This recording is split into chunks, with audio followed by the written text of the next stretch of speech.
aos vereadores e vereadoras que registrem seus votos. Como vota Gladys Frisso?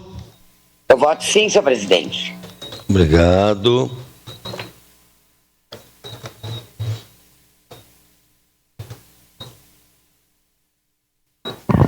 Eu voto sim, senhor presidente. Vereadora Estela vota sim.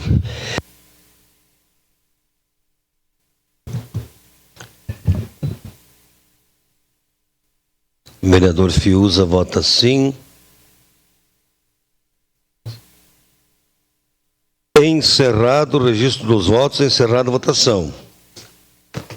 Requerimento 66/2023 foi aprovado por unanimidade, com ausência Sandro Fantinel e Juliano Valim, em representação a vereadora Tatiane Frisso.